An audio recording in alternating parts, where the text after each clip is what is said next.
बिहार में भूमाफिया और अंचल कार्यालय की कारगुजारियां अक्सरहां सामने आती रहती है। पूर्वी चंपारण जिला में भी अंचल कार्यालय और भूमाफियाओं के साठ-गांठ का मामला सामने आया है।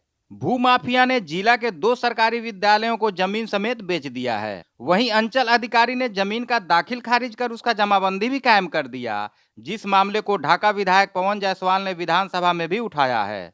दोनों विद्यालय जिला के ढाका प्रखंड क्षेत्र में स्थित है। एक विद्यालय फुलवरिया गांव में है, वहीं दूसरा विद्यालय भी ढाका प्रखंड के पचपकड़ी का बताया जा रहा है।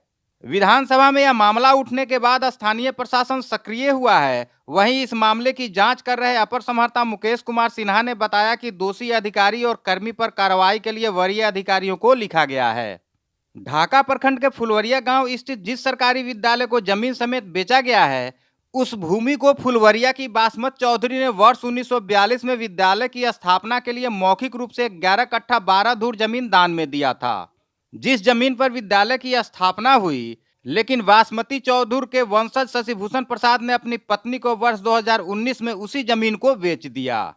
हैरानी की बात यह है कि अंचलाधिकारी ने उस जमीन का दाखिल खारिज कर उसका जमाबंदी भी कायम कर दिया, जबकि उस जमीन पर बने विद्यालय को वर्ष 2021 में उच्चतर माध्यमिक विद्यालय में उत्क्रमित कर दिया गया।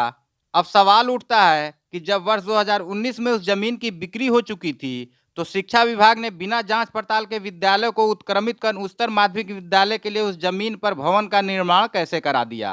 हालांकि एडीएम मुकेश सिन्हा ने इस मामले में निबंधन कार्यालय के साथ ही अंचल कार्यालय द्वारा गलती किए जाने की बात स्वीकारी है। वहीं दूसरा मामला ढाका प्रखंड के ही पचपकड़ी गांव स्थित उच्चतर माध्यमिक विद्यालय का है, जिसके जमीन को भी विद्यालय समेत बेच दिया गया है, जिसे विजय राय नाम के एक व्यक्ति ने खरीदा है। जिसकी जानकारी मिलने पर विधायक पवन जायसवाल ने डीएम को एक पत्र लिखा, जिस कारण उसका दाखिल खारिज नहीं हो सका।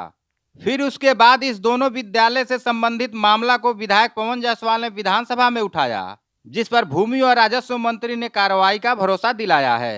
अध्यक्ष महोदय, टाइम हो गया।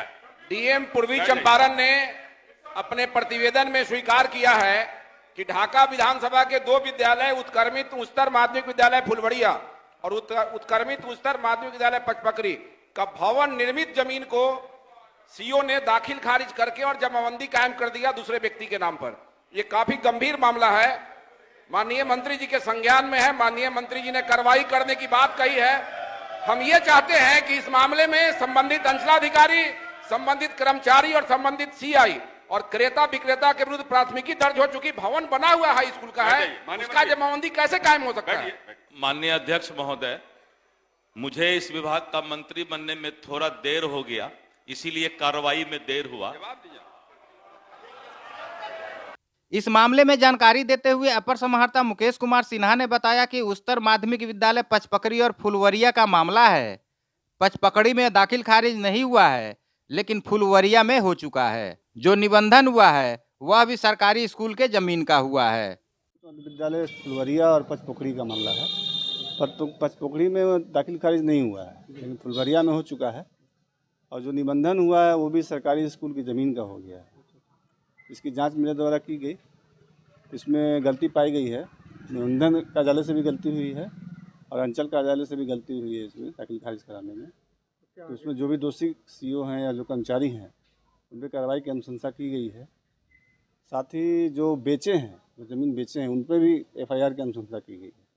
वहीं ढाका विधायक पवन जायसवाल ने फोन पर बताया कि जिस जमीन को पूर्वजों ने दान दिया है, उसी जमीन को बेच दिया गया, जिस पर विद्यालय बना हुआ है। और सबसे बड़ी बात है कि उसका दाखिल खारिज भी अंचल कार्यालय से हो गया है। विधायक पवन जायसवाल ने सरकार और जिला प्रशासन से मांग किया है कि इस मामले में संबंधित अंचलाधिकारी, कर्मचारी, क्रेता और विक्रेता के खिलाफ कानूनी कार्रवाई की जाए, ताकि इस तरह के कार्य करने वाले लोग दोबारा ऐसा दुस्साहस नहीं कर सके। बहरहाल 2 सरकारी विद्यालयों को जमीन समेत बेच देने के इस मामले में सिस्टम की गलती कही जाए या भूमाफिया और अधिकारियों का अनैतिक गठजोड़, इसका जवाब तो राज्य की जनता बखूबी जानती ही है। लेकिन इतना तो कहा ही जा सकता है कि सरकार चाहे कुछ भी दावा करे, भूमाफिया समेत अंचल अधिकारी और कर्मचारियों की कार्यशैली ही बिहार में जमीनी विवाद को बढ़ा रही है। महुआ मिरर न्यूज, मोतिहारी, बिहार।